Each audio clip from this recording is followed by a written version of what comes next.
आप कह रहे हैं कि धार्मिक आयोजन महाकुंभ पर राजनीति का, ये बताइए तो एक 22 जनवरी 2025 को जब ये बताइए मंत्रिमंडल 22 जनवरी 2025 को जब संपूर्ण मंत्रिमंडल परिषद की ले जाकर आपने आयोजन की थी, तो क्या आप मंत्रिमंडल के लोगों को ले जा करके वहां भजन कीर्तन करा रहे थे? वो भी तो एक राजनीतिक बैठक थी ना। तो फिर राजनीति विपक्ष कैसे कर रहा है? असल में राजनीति कंप्लीट 100% शुद्ध राजनीति तो आप कर रहे हैं, और उसमें भी इस कदर राजनीति कि आपने वहां पर भी, उस पवित्र स्थल पर भी पिछड़ों को पीछे ही छोड़ दिया। आपका नारा है सबका साथ, सबका विश्वास, सबका विकास। तो अगर बात विकास की है, अगर बात विश्वास की है, तो फिर ये बताइए कहां है विकास, कहां है सबका साथ और कहां है विश्वास? सच्चाई ये है कि तथाकथित सरपट दौड़ती विकास की इस ट्रेन को पकड़ने के चक्कर में बहुत सा सामान प्लेटफॉर्म पर पीछे छूट गया, और जो छूट गया उसमें है इस प्रदेश की आधी आबादी की सुरक्षा। जो प्लेटफॉर्म पर छूट गया वो है नौजवानों की नौकरी का सपना, और जो पीछे छूट गया उसमें है शब्दों की मर्यादा और हमारा अदब। शायद इसीलिए उस दिन सदन में जब विपक्ष के द्वारा विधानसभा की कार्रवाई में उर्दू को सम्मिलित करने की बात की गई, तो यहाँ पर अशोभनीय और असंसदीय भाषा का प्रयोग किया गया। तो एक सवाल सीधे सीधे माननीय अधिष्ठाता महोदय, आपके पार पर आपका संरक्षण लेते हुए मैं नेता सदन से पूछती हूँ, is Urdu an imported language? क्या उर्दू निर्यात करी हुई जुबान है? और या फिर क्या ऐसा है कि जब मुगल घोड़े से भारत में आए तो अपने पीछे उर्दू को बैठा करके लाए? विधायक जी, 5 मिनट हो गया। माननीय अध्यक्ष जी, मैं सिर्फ इतना कहना चाहती हूँ कि महामहिम राज्यपाल ने हालांकि थोड़ा ही भाषण पढ़ा, पर मैंने देखा हर छोर पर भारत प्रथम स्तर पर है। बड़ी प्रसन्नता हुई, और अगले ही पल ये भी समझ में आ गया कि माननीय राज्यपाल महोदय की क्या गलती है, वो तो बहुत दूर से आई हैं। असल में उनको जो झूठा सच्चा लिख के दे दिया गया, उन्होंने पढ़ने का काम किया। अगर सच्चाई समझना चाहते हैं तो समझ लीजिए कि NCW के 2024 के आंकड़ों में उत्तर प्रदेश यदि फर्स्ट है तो महिला के ऊपर और अपराधों में फर्स्ट है। अगर फर्स्ट है तो बाल यौन शोषण के मामलों में फर्स्ट है। कल प्रदेश के मुखिया जब सदन में बात कर रहे थे तो कुंभ में हुई दुर्घटना पर षड्यंत्र की उन्होंने एक तरफ इशारा किया। उन्होंने बताया कि खिलाफ साजिश हो रही है उनकी सरकार के और उनके खिलाफ। तो ये सवाल सिर्फ उनका नहीं है, पूरे विधायक जी धन्यवाद। 30 सेकंड खत्म हो रहा है। लास्ट माथे पर कलंक लगा है, चाहे पक्ष के लोग हो चाहे विपक्ष के लोग हो, ये पूरे उत्तर प्रदेश की गरिमा पर प्रहार है। कुंभ ना सरकार का आयोजन है, ना भारतीय जनता पार्टी का आयोजन। ये कुंभ भारत की सांस्कृतिक विरासत है, भारतीय समाज के विभिन्न आध्यात्मिक विचारों का आयोजन है, और उत्तर प्रदेश सदैव इस आयोजन की आने वाले श्रद्धालुओं की मेजबानी करता रहा है। और अंत में मैं सरकार से मांग करती हूँ कि जो लोग भी षड्यंत्र में शामिल हैं उनके नाम सामने लाए जाएं, उनको कठोरतम सजा दी जाए। माननीय अधिष्ठाता महोदय, समय की पात्रता है, मैं आपसे निवेदन करूंगी कि अपने क्षेत्र सिराथू से संबंधित जितने भी प्रस्ताव हैं मैं टेबल कर रही हूँ, कृपया उनको मेरे वक्तव्य के साथ जोड़ने का कष्ट करें। नमो बुद्धाय, जय संविधान। श्री अनिल सिंह जी।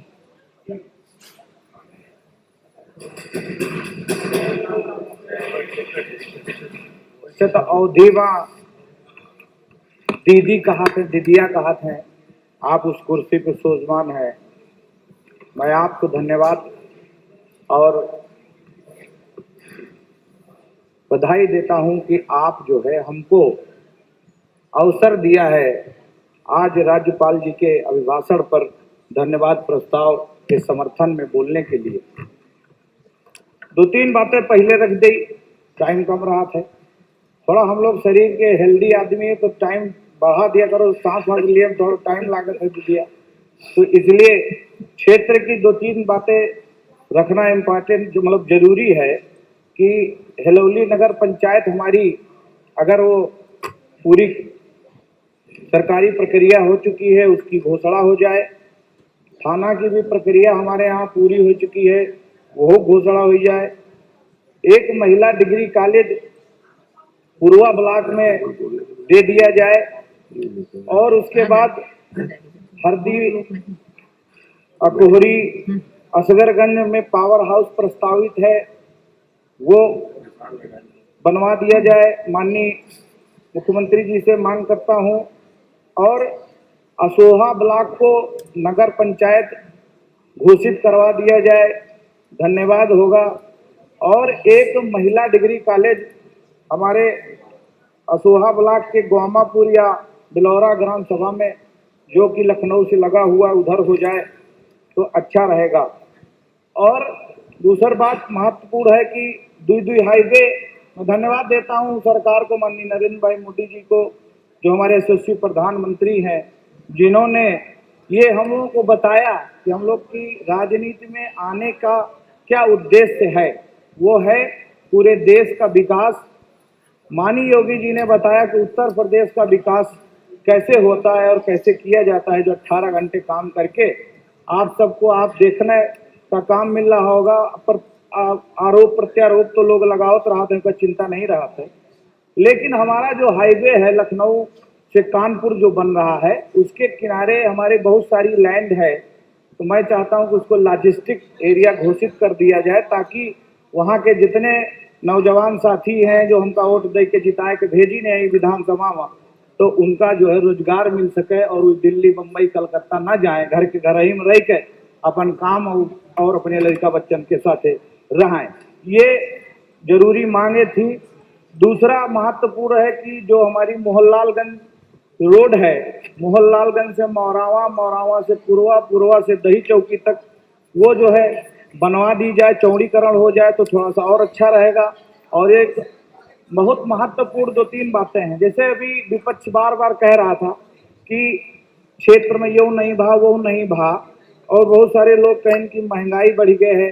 महंगाई के साथ साथ अब हम कल ही आजे पेपर में सवेरे पढ़ रहे थे कि एक जो 16,000 जेके तनख्वाह है, वो इसका 20,000 कर दी गए है। 2010 में जेके 10,000 तनख्वाह थी, वो आज 2025 में 1 लाख पा रहा है। तो मुझे लगता है कि उसका आईना उसको दिखा रहा है कि इस पे बोलना नहीं चाहिए, नंबर 1। और स्वास्थ्य दवाई हमारे यहाँ फ्री, उसके बाद राशन फ्री मिल रहा है, उसके बाद आप समझ लो कि घर में किसी के बच्चा होने वाला है तो हमारे आंगनबाड़ी लेके सब सामान जितना भी है, दरिया वरिया जो केला सेब संतरा पहुंच जा रही है। तो मुझे लगता है कि बहुत कुछ बताने की आवश्यकता है, लेकिन टाइम कम है और बहुत सारी बातें हैं। बतावा लागी तो आधा पौना घंटा लागी बतावे में, लेकिन सबका बोलक है।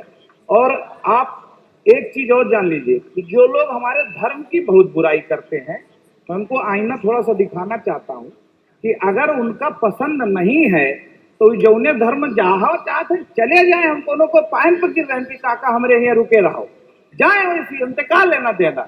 हमरे यहाँ जितने कम का बहुत है भाई माने वाले। अब 60 करोड़ लोग वहाँ पहुंच गए। अब 60 करोड़ लोग का उनका बुलावा न्योता दिन गवा है कि आओ भैया हमारे यहाँ नहाए लो कुंभ। यार मानत है, दिल कहा था धक्का हम लोग की जाए रहे, खाए के वहाँ पहुंच रहे हैं, बूढ़ बुजुर्ग वहाँ 20-20 किलोमीटर जाके नहाए रहे गंगा माँ। तो मुझे लगता है कि जो हमारे धर्म के, और जो आदमी धर्म के खिलाफ है, दूसरे धर्म के खिलाफ बोल के अगर भला हिम्मत हो तो देखे अब कौन हाल पीन जाई, ये सब आईना दिखाने का काम न करें। और जो आदमी धर्म नहीं मानता है वो अधर्मी होता है, वो किसी भी धर्म में नहीं आता है। हम तो कह रहे हैं दूसरे धर्मों से सीखना चाहिए कि जो आदमी धर्म को किस तरीके से मानता है, धर्म के खिलाफ एक शब्द बर्दाश्त नहीं कर सकता है। बहुत सारी बातें हैं। आप एक छोटी सी बात और कहते, क्योंकि 5 मिनट हमारा पूरा हो गया है, ज्यादा टाइम नहीं मिल रहा है। 2-3 मिनट 1-2-3 सेकंड की बात है कि मुझे लगता है कि जितना योगी आदित्यनाथ जी काम कर रहे हैं ईमानदारी से, शायद अगर 30-40 सालों में कोई ऐसा मुख्यमंत्री बना होता तो आज हमारा उत्तर प्रदेश कहाँ होता। इसका एक जीता जागता उदाहरण है। बहुत बहुत धन्यवाद दीदी, आपने हमको बोलने का अवसर दिया और हम अनुपमा दीदी को धन्यवाद कही थे कि सारा एक छोटी सी लुटिया में उतार के सागर का धर दी है। इनका समर्थन करते हुए अपनी बात को खत्म करते हैं। जय श्री राम। धन्यवाद धन्यवाद। धन्यवाद। श्री भगवान सिंह कुशवाहा जी, श्री फतेह बहादुर सिंह।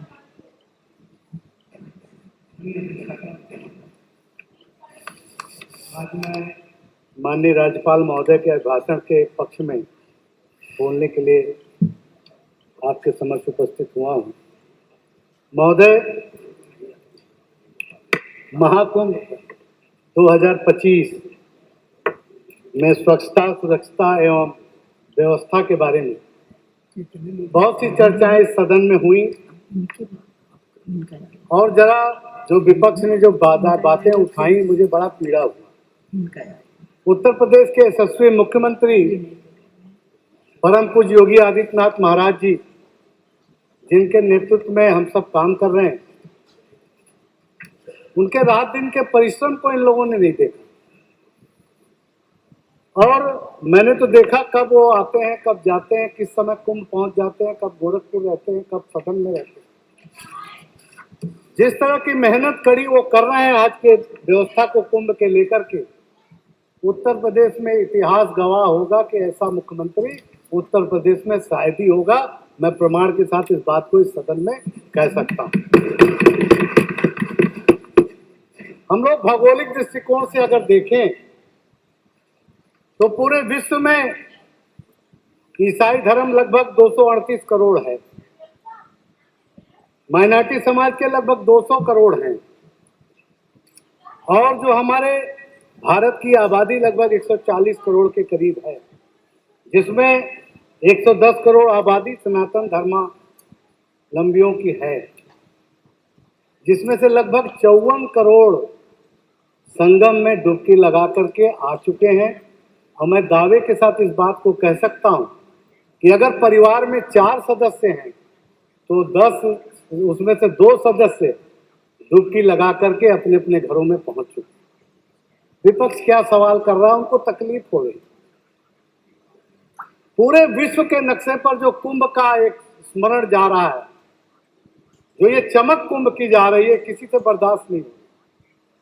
कोई ऐसा भारत का या विश्व का कोई ऐसा सनातनी नहीं होगा जो उस कुंभ में डुबकी लगा करके न गया।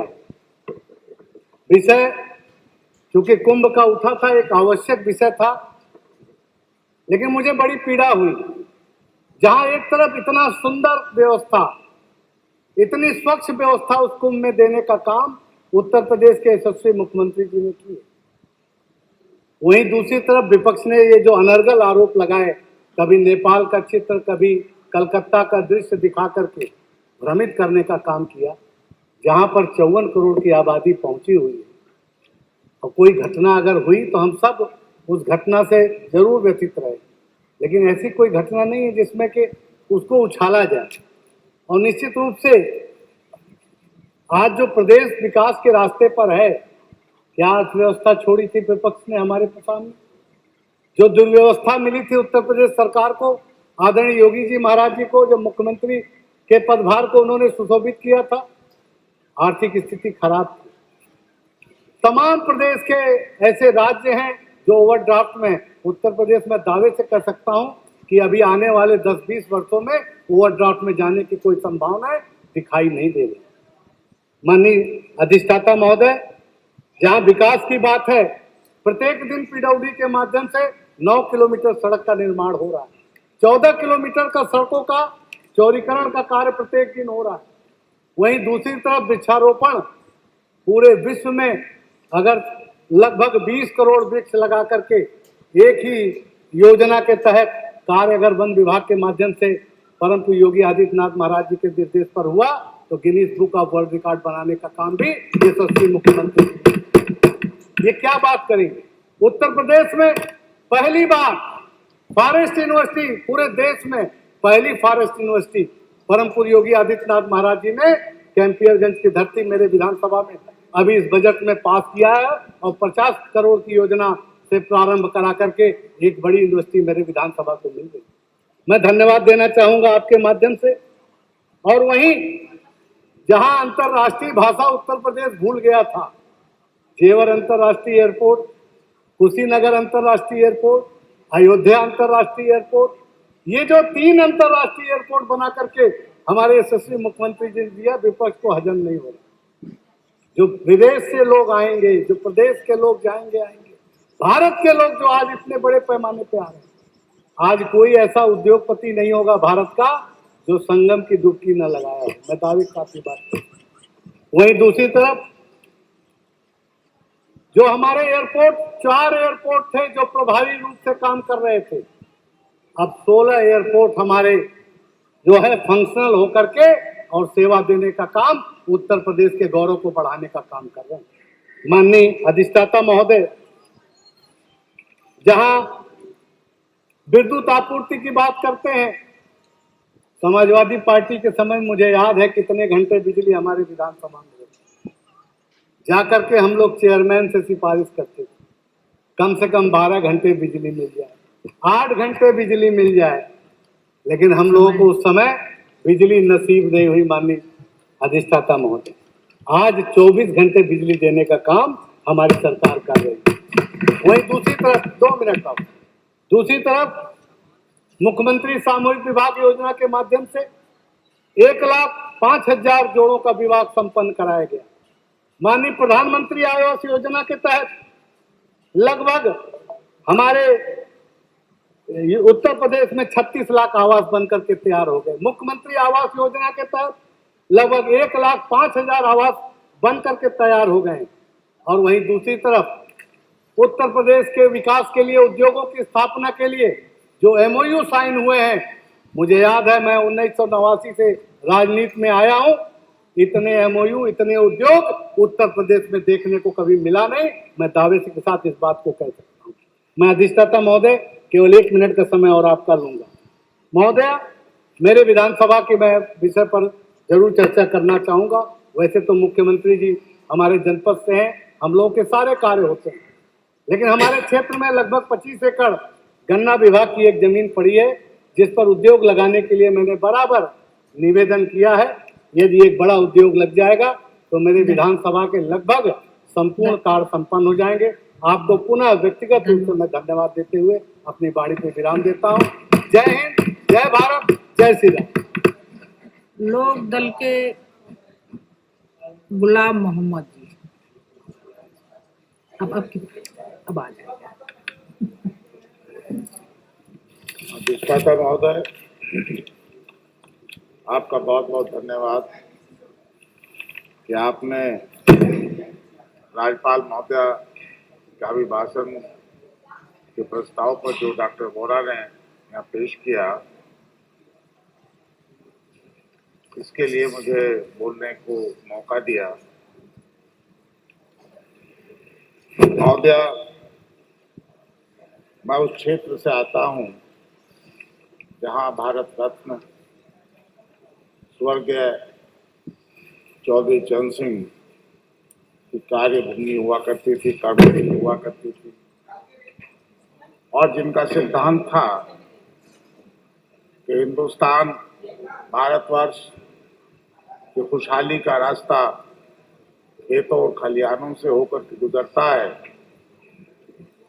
और जब वो इस बात को कहते थे तो ये सच्चाई है कि खेत से सिर्फ किसान ही नहीं जुड़ा हुआ, बल्कि खेत में काम करने वाले जो कामगार हैं, उनकी खुशहाली भी उसी में शामिल होती है।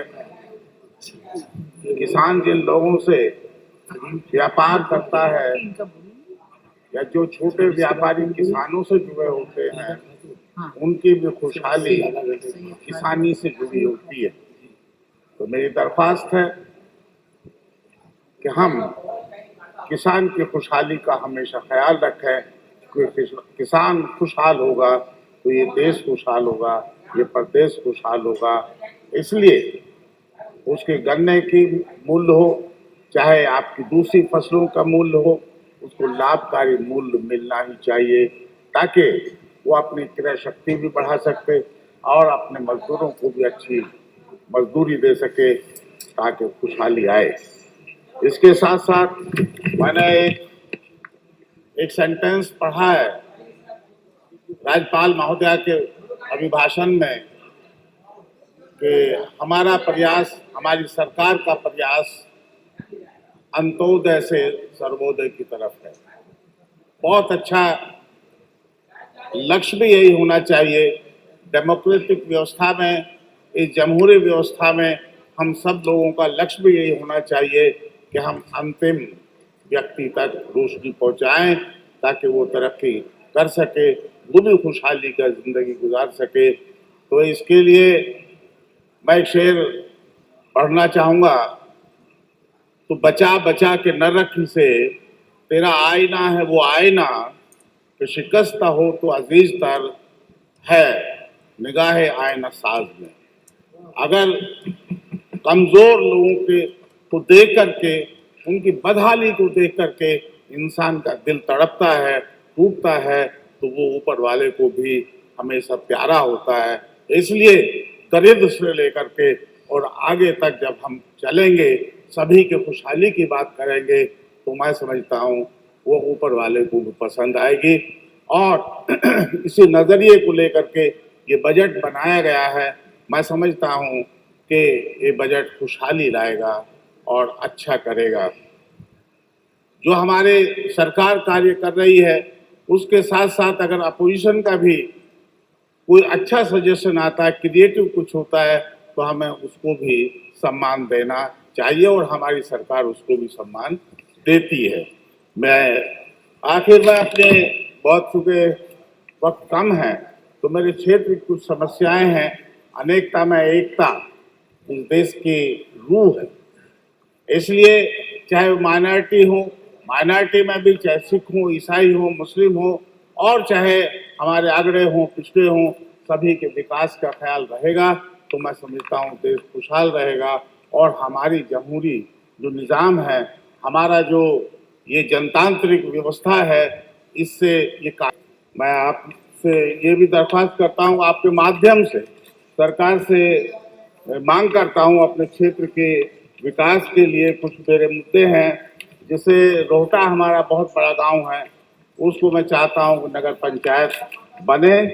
इसी के साथ साथ एक पीएचसी कल्याणपुर और कई हमारे इलाके ऐसे हैं जो सीएचसी से दूर पड़ते हैं, तो वहाँ पीएचसी बन जाए कल्याणपुर में तो ज़्यादा अच्छा है। इसी तरह से इंटरमीडिएट गर्ल्स का मामला है। हमारी जो बच्चियां हैं, उनके लिए बड़ी प्रॉब्लम होती है शिक्षा में। लड़के तो कहीं भी पढ़ने जा सकते हैं, दूरी की वजह से। एक तो किनौनी में हमारे कॉलेज, गर्ल्स कॉलेज बनना चाहिए, एक खिरवा में राजकीय गर्ल्स कॉलेज बनना चाहिए।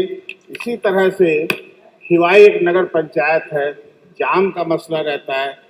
माननीय मंत्री जी लाए हैं इसमें कुछ व्यवस्था, बजट में भी लाए हैं, तो मेरी दरख्वास्त है कि उसके लिए एक बाईपास, आए दिन वहाँ जाम लगता रहता है, गन्ने का सीजन चलता है तो वहाँ बुग्गियों का लाइन लग जाती है, निकलना मुश्किल हो जाता है, तो एक बाईपास वहाँ कायम हो जाए।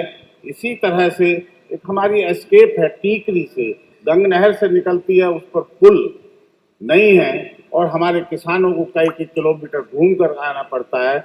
मेरी दरख्वास्त है कि इस एस्केप पर एक पुल बन जाए। इसी तरह से हमारे पीएचसी नगर पंचायत, बाहर नगर पंचायत में एक पीएचसी होनी चाहिए, एक हॉस्पिटल होना चाहिए। हमारी नई नगर पंचायत हर्रा बनी थी, मैं चाहता हूँ कि इसमें एक पीएचसी, एक हॉस्पिटल कायम हो जाए। इसी तरह से हमारे उस इलाके में कोई बड़ा स्टेडियम नहीं है, हमने नगर पंचायत से प्रस्ताव भी पास कराया खिवाई में, और वहाँ जमीन देने की बात की है, तो उस जमीन पर हमारा स्टेडियम बन जाए। मैंने माननीय मुख्यमंत्री जी से भी इसके लिए दरख्वास्त की थी। इसी तरह से एक पीएचसी हमारे सिवाल खास में है, कस्बे में है। अब जो हमारी सीएचसी है उस ब्लॉक की बहुत दूर है, बहुत दूर है, शहर से मिली हुई है। मैं चाहता हूँ उस पीएचसी को सीएचसी में अपग्रेड कर दिया जाए। इसी तरह से धोल्डी हमारा एक बहुत बड़ा गांव है, इसको भी नगर पंचायत में तब्दील कर दिया जाए तो बहुत अच्छा हो जाएगा और मेरे क्षेत्र का डेवलपमेंट होगा। इसी के साथ साथ मैं श्रीमती सैयदा खातून। धन्यवाद करता हूं माननीय मुख्यमंत्री जी का कि इन्होंने माननीय मुख्यमंत्री जी ने हमारे यहाँ जो MSDP योजना के तहत कॉलेज बने थे और हॉस्पिटल्स बने थे, विधायक जी आ गई बातों को बंद करते हुए मैं अपनी बात रखना चाहती हूँ। प्रदेश में विद्युत आपूर्ति ग्रामीण क्षेत्र में जो कहा जा रहा है कि 20 घंटे है, जबकि वहाँ पे कम से कम 10-12 घंटे लाइट रहती है। तहसील मुख्यालय पे 22 घंटे, लेकिन कोई लाइट वहाँ 22 घंटे नहीं रहती। और जैसे अभिभाषण में कहा गया है राज्यपाल महोदया के बजट में, स्वच्छ भारत मिशन के अंतर्गत शौच में मुक्त घोषित करने की बात कही गई है। महिलाओं के पिंक शौचालय की निर्माण कराया गया। मैं अपने क्षेत्र की बात करना चाहती हूँ। डुमरियागंज विधानसभा में जो डुमरियागंज चौराहे पे पिंक शौचालय बना हुआ है, लेकिन उसमें ताला पड़ा हुआ है। डुमरियागंज तहसील में जो पिंक शौचालय बना हुआ है, वहाँ भी ताला पड़ा हुआ है। कहते हैं कि वहाँ की देख रेख के लिए सरकार ने कोई इंतजाम नहीं किया, लेकिन योजनाएं तो चला दी हैं। लेकिन जो स्वच्छ भारत की बात कही गई है, ज़्यादातर शौचालय बंद पड़े हुए हैं। मैं कहना चाहूँगी कि हमारे विधानसभा क्षेत्र में जो भी शौचालय हैं सारे बंद पड़े हुए हैं और बहुत सारे ऐसी कमियां हैं जो मैं कहना चाहूँगी।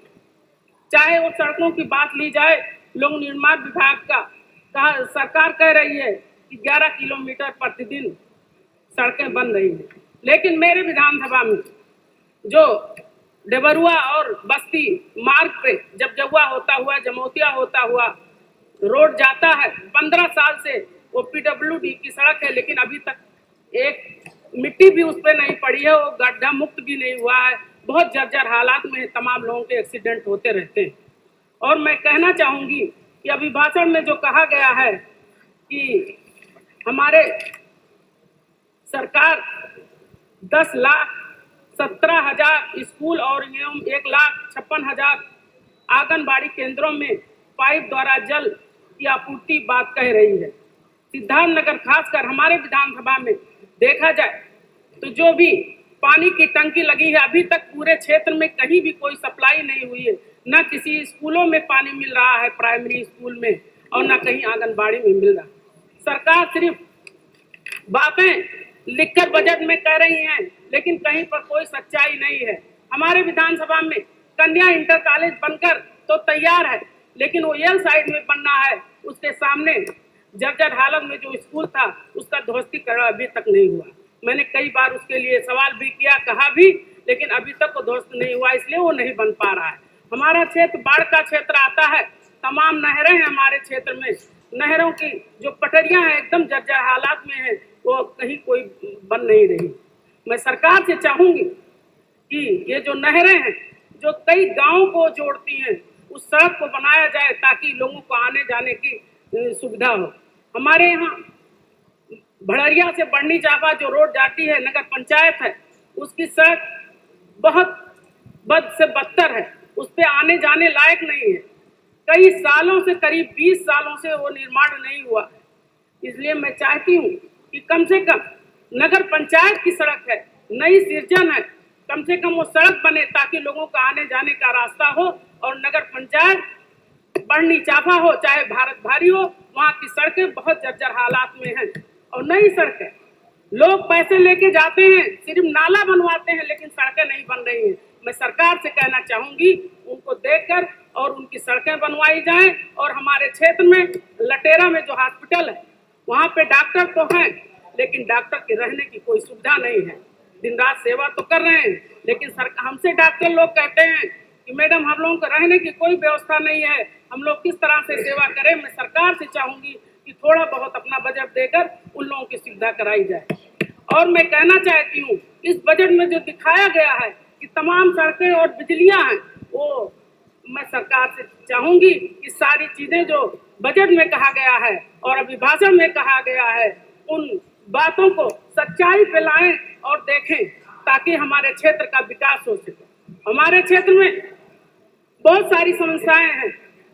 मैं कहना चाहूंगी मंत्री जी से कि जो हमारे क्षेत्र में जितने भी जर्जर हालात में ट्रांसफार्मर थे, जिनको क्षमता वृद्धि के लिए दिया गया, लेकिन अभी तक कोई भी ट्रांसफार्मर नहीं गया। और मैं कहना चाहती हूँ कि मेरे क्षेत्र में तमाम सड़कें ऐसी जो टूटी हुई हैं, हमारा क्षेत्र बाढ़ का क्षेत्र है, कहीं जो सड़कें नहीं बनी हैं उस सड़कों को बनवाया जाए। और बगावा घाट पे जो नदी है उसका ठोकर लगना बहुत जरूरी है, नहीं तो वो गांव नदी में आ जाएगा। विधायक जी धन्यवाद। 5 मिनट आज आपने मुझे बोलने का अवसर दिया, अध्यक्षता महोदय, इसके लिए आपका मैं बहुत बहुत शुक्रिया अदा करती हूँ। श्री धर्मराज निषाद जी।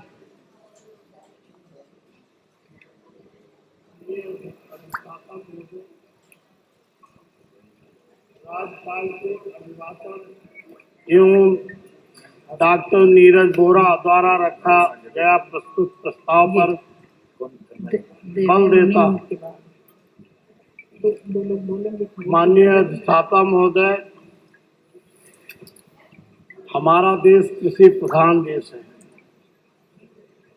केंद्र और प्रदेश में भारतीय जनता पार्टी की सरकार है। भारतीय जनता पार्टी प्रदेश में मुखिया आदरणीय योगी नाथ जी हैं और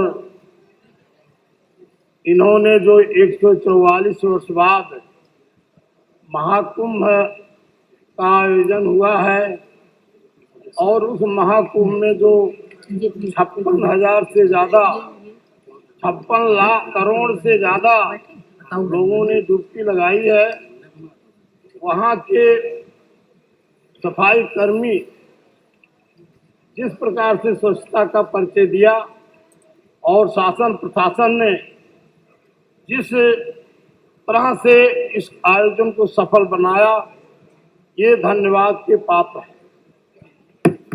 हम ये कहना चाहता हूँ कि कुछ लोगों ने जहाँ वहाँ पर कुछ श्रद्धालु लोग गंभीर रूप से घायल भी हुए, कुछ लोग दुखद मृत्यु को भी प्राप्त हो गए। मैं ऐसे पीड़ित परिवार को शोक संवेदना व्यक्त करता हूँ और मैं कहना चाहता हूँ जिस प्रकार से मुख्यमंत्री ने, प्रधानमंत्री ने इस आयोजन को सफल बनाने का काम किया, हमारे देश में नहीं विश्व में नंबर 1 का यह महाकुंभ है। इतना ही नहीं, मंत्रि परिषद का बैठक 22 जनवरी को जो कुंभ मेला में लगाने का काम किया और प्रदेश के उत्थान के लिए अनेक निर्णय लेने का काम किया। एक इतिहास है, अगर जितना हम प्रशंसा करें कम है। मैं ये कहना चाहता हूँ, मुझे आप सभी के समक्ष ये कहते हुए हर्ष का अनुभव हो रहा है कि जो स्वामित्व योजना के अंतर्गत जो गांव में तमामों विवाद होता था जमीन के लिए, पुरानी आबादी के लिए, लेकिन जो सरकार ने निर्णय लिया घरौनी देने का काम किया है, एक ऐतिहासिक निर्णय है। अब गांव का झगड़ा कम होगा, लेकिन ये भी चाहेंगे कि घरौनी तो गांव में मिल गया, लेकिन जो लोग निजी जमीन पर मकान बनाए हैं उनका भी धारा 80 होना चाहिए, जिससे घरौनी की तरह वो लोन ले सकते हैं और जब अपनी जमीन पर हम मकान बनाए हैं उस पर अगर जो है महोदय, मैं कहना चाहता हूँ कि महाकुंभ प्रयागराज जो है एक इतिहास बना प्रदेश के रूप में जाना जाता है। वर्तमान में प्रदेश सरकार द्वारा निर्मित 4 बड़े एक्सप्रेस वे, चाहे वो यमुना एक्सप्रेस वे हो, चाहे आगरा लखनऊ एक्सप्रेस वे हो, चाहे पूर्वांचल एक्सप्रेस वे हो, चाहे बुंदेलखंड एक्सप्रेस वे हो, जो आज संचालित है। मान्यवर, मैं कहना भी चाहता हूँ कि इसके अतिरिक्त तथा गोरखपुर लिंक एक्सप्रेसवे जो आज निर्माणाधीन है। और मैं आपसे कहना चाहता हूं, सदन को अवगत भी कराना चाहता हूं, जो भी अपने विचार रखें उनके विचार को अपने से जोड़ते हुए कि एविएशन सेक्टर में जहां वर्ष 2017 से पूर्व मात्र 4 ऑपरेशनल एयरपोर्ट लखनऊ, वाराणसी, गोरखपुर और आगरा में थे, वह वर्तमान में बढ़कर के अब 17 हो गए हैं। जनपद कुशीनगर और अयोध्या, जहाँ मर्यादा भगवान रामचंद्र ने जन्म लिया है, उसको विकास के लिए जहाँ उनका मंदिर बना है, भगवान विराजमान है, ऐसे अयोध्या और कुशीनगर तो अंतर्राष्ट्रीय एयरपोर्ट जो बन करके संचालित है और जनपद गौतम बुद्ध नगर में हवाई अड्डे हो जाएंगे। विधायक जी धन्यवाद। इसलिए 5 मिनट मैं कहना चाहता हूं कि अमृत योजना, मानो थोड़ा दे दें, बहुत दिन के बाद जो है बोल रहा हूं, बाई इलेक्शन में आया हूं, एक तो हार्ट का पेशेंट हूं, इसलिए तेज से नहीं बोल रहा हूं। लिस्ट है बहुत लंबी। प्रधानमंत्री आवास योजना, 5-5 मिनट में अपनी चलिए मैं योजना नहीं बताऊंगा। आज हमारे बीच में माननीय मुख्यमंत्री जी नहीं है, स्वास्थ्य मंत्री जी नहीं है, लेकिन इन्होंने कटेरी को अंबेडकर नगर जिले में जो कटेरी विधानसभा पड़ती है, गोद लेने का काम किए। मैं चाहता हूं माननीय मुख्यमंत्री और प्रधानमंत्री को धन्यवाद देना चाहता हूं कि अंबेडकर नगर, जहां पर समाजवादी पार्टी की सरकार थी, तो अंबेडकर नगर को समाप्त करने का काम किए। न्यायालय द्वारा वो अंबेडकर नगर बना। आज भारतीय जनता पार्टी के मुखिया जो है योगी आदित्यनाथ जी और प्रधानमंत्री जी वहां पर दो जो है औद्योगिक क्षेत्र घोषित किया, वहां उद्योग लगने जा रहा है, स्टेडियम बन रहा है। ये देन जो है भारतीय जनता पार्टी के 2 नेताओं का है। मैं कहना चाहता हूं कि कटेरी विधानसभा में जो है राजकीय महाविद्यालय नहीं है, राजकीय महाविद्यालय होना चाहिए। और कटेरी और भीटी जो है वो नगर पंचायत होना चाहिए। साथ इसी प्रकार से स्वास्थ्य मंत्री जी हैं, उस क्षेत्र को गोद लेने का काम किए हैं। मैं इफातगंज में CSC की मांग करता हूं। धन्यवाद विधायक जी, धन्यवाद। इसी प्रकार के श्रेय अब हो बहुत से योजनाएं हैं।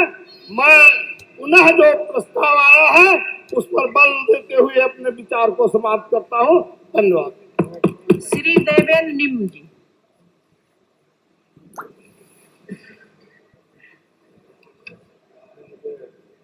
भाषण पर बोलने का अवसर दिया, मैं आपका बहुत बहुत आभार व्यक्त करता हूं और धन्यवाद करता हूं।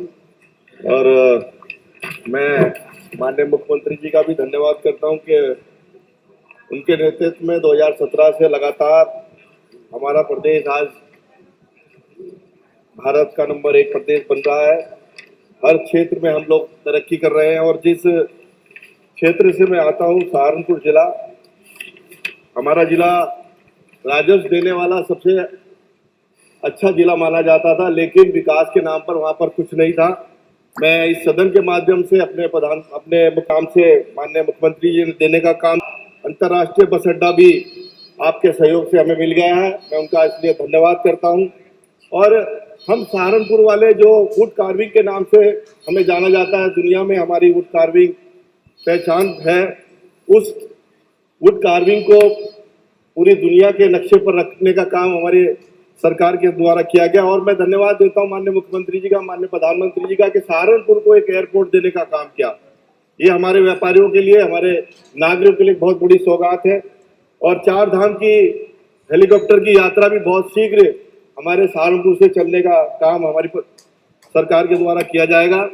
मैं विशेषकर यहाँ पर हमारी सरकार की डबल इंजन सरकार की जो योजना है कि हमारा किसान खुशहाल हो, हमारे किसान को आय दुगनी कैसे हो, पॉपुलर उगाने का काम करते हैं। अब जब पॉपुलर हमारे किसानों का तैयार हो जाता है तो उसको लेकर उसे हरियाणा में जाना पड़ता है। मैं इस सदन के माध्यम से माननीय मुख्यमंत्री से निवेदन करूंगा कि हमारा जो सहारनपुर का जो पॉपुलर उद्योग है, जो पॉपुलर लोग हमारे किसान उगाते हैं, उसको सहारनपुर में ही प्लाईवुड इंडस्ट्री लगाकर हमारे किसान भाइयों की आय दुगनी करने का जो सपना हमारे किसानों का वो पूरा हो, मैं उसके लिए धन्यवाद देता हूँ। और मैं गन्ना क्षेत्र से आता हूँ, जहाँ पर सबसे ज्यादा शुगर मिले हैं हमारे सहारनपुर में। पहले की सरकारों ने वहाँ की चीनी मिलें बंद करने का काम किया और हमारी सरकार ने 2017 में आते ही उन बंद पड़ी चीनी मिलों का काम शुरू किया। मैं अपने क्षेत्र की कुछ समस्या रखना चाहूँगा, क्योंकि समय दौड़ता है, क्योंकि जिसके लिए हम यहाँ पर आते हैं उन ग्रामवासियों की समस्या यहाँ पर उठनी चाहिए। मैं मांग करता हूँ कि हमारे यहाँ पर जो नरेड़ा गुजर में जनता इंटर कॉलेज है, उसको डिग्री कॉलेज में परिवर्तित किया जाए। बुड्ढा गेड़ा गुजर से सदान शहर तक गावनौली शुगर मिल होते हुए संपर्क मार्ग को चौड़ीकरण कराकर उसको उच्चीकरण कराकर लोक निर्माण विभाग के द्वारा कराया जाए। मेरी विधानसभा के ग्राम उमड़ी कला में खेल मैदान की स्थापना की जाए। तो लगातार हमारे यहाँ पर खेल मंत्री जी बैठे थे, उनसे बात हुई थी, वो कह रहे जल्दी हम देने का काम करेंगे। कासिमपुर फाटक से वह चंदेना अम्बेटा चांद तक मार्ग का चौड़ीकरण हो जाए पीडब्ल्यूडी के माध्यम से। मानक माउंट से कुआ खेड़ा संगम, जो आज हम यहाँ पर कुंभ की बात कर रहे हैं, हम उस क्षेत्र से भी आते हैं, जो हमारे बगल में गंगो विधायक भी बैठे हैं, कि जहाँ पर गंगा और जमुना का एक संगम हुआ है, उस संगम को उस रोड से जोड़ने का मैं यहाँ पर मांग उठाता हूँ। उससे कई बड़ा क्षेत्र जुड़ेगा। हम लोग नागल में जो मेरी विधानसभा का एक कस्बा है, उसमें जो स्टेट हाईवे है उस पर कोई अंडरपास बने या ओवरब्रिज बने, जिससे वहां पर एक्सीडेंट जो लगातार होते हैं उसमें कमी आए। रामपुर नगर पंचायत को मैं चाहता हूं कि यहाँ पर नगर पालिका के माध्यम से हम लोग नगर पालिका बनाने का काम हमारी सरकार करे, और रामपुर मनियारन शहरी पुल से वह घसौती होते हुए भाकला राजभाई की पटरी को चौड़ीकरण करने की भी मैं मांग करता हूँ। रामपुर मनियारन में मेरी सरकार के द्वारा एक बड़ा पशु चिकित्सालय जो पश्चिम उत्तर प्रदेश का दिया गया, वो बनकर तैयार हो गया। मैं चाहता हूं कि वहां पर डॉक्टर्स की और स्टाफ की नियुक्ति हो जाए। नगर निगम बहुत बड़ा क्षेत्र हमारा है, जिसमें काफी ग्रामीण गांव हमारे यहाँ पर जुड़े हैं। मैं मांग करता हूं कि उन गाँव के लोगों के लिए अच्छी सुविधा के लिए यहाँ पर नगर निगम से सुविधाएं उपलब्ध कराने का काम हमारी सरकार जल्द से जल्द कराने का काम करे। और यहाँ पर अभी बहुत बात हो रही थी कुंभ को लेकर और हमारी सरकार की जो योजना है तो उसको लेकर मैं बताना चाहता हूँ, सहारनपुर जो हमारा क्षेत्र है वो बहुत ही पिछड़ा हुआ था, और आज सबसे ज्यादा अगर एक्सप्रेस वे कहीं पर बनने का काम हो रहा है तो हमारे सहारनपुर के जिले में हो रहा है। चाहे वो ग्रीन एक्सप्रेस वे जो दिल्ली से देहरादून को और दिल्ली से हरिद्वार को जोड़ेगा, एक चंडीगढ़ से देहरादून को जोड़ने वाला एक्सप्रेस वे हमारी सरकार के द्वारा बन चुका है, और एक दिल्ली रोड जो हुआ करता था बहुत टूटा हुआ था, उसको भी हमारी सरकार ने 4 लेन में कन्वर्ट किया। मैं इस सदन के माध्यम से माननीय मुख्यमंत्री जी का धन्यवाद करता हूं। और लगातार हमारे यहाँ पर जो हमारा डिस्ट्रिक्ट हॉस्पिटल है उसमें कुछ डॉक्टरों की नियुक्ति अगर हो जाए तो हमारे यहाँ पर डिस्ट्रिक्ट हॉस्पिटल बहुत अच्छा एक हॉस्पिटल है, एक आदर्श हॉस्पिटल है, वहाँ पर काफी ओपीडी होती है। तो इस सदन के माध्यम से मैं डिमांड करता हूँ वहाँ अगर कुछ डॉक्टर और आ जाए तो और अच्छा हो जाएगा। विधायक जी धन्यवाद। तो मैं ज्यादा न कुछ कहते हुए आपने मुझे बोलने का मौका दिया, मैं फिर आपका धन्यवाद करता हूँ। बहुत बहुत धन्यवाद। श्री राजेंद्र कुमार जी।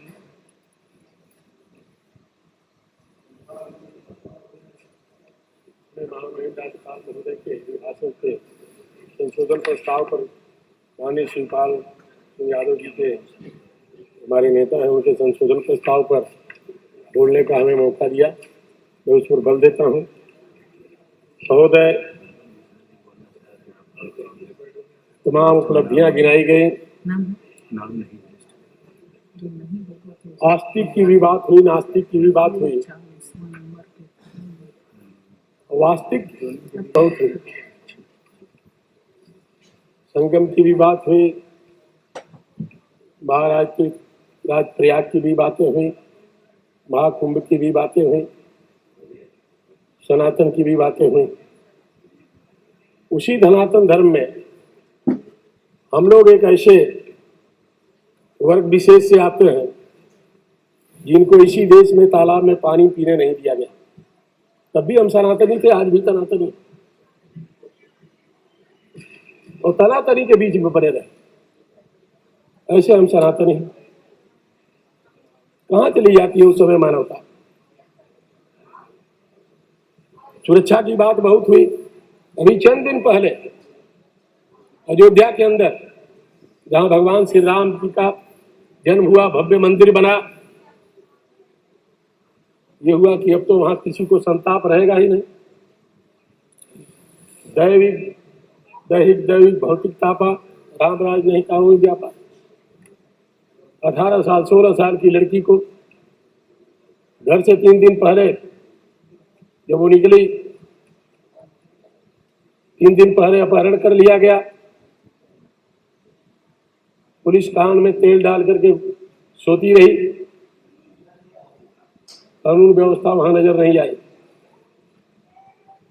जब वो लड़की मर जाती है 3 दिन बाद, जब उसकी लाश मिलती है तो पुलिस की आंख खुलती है, शासन प्रशासन की भी आंख खुलती है।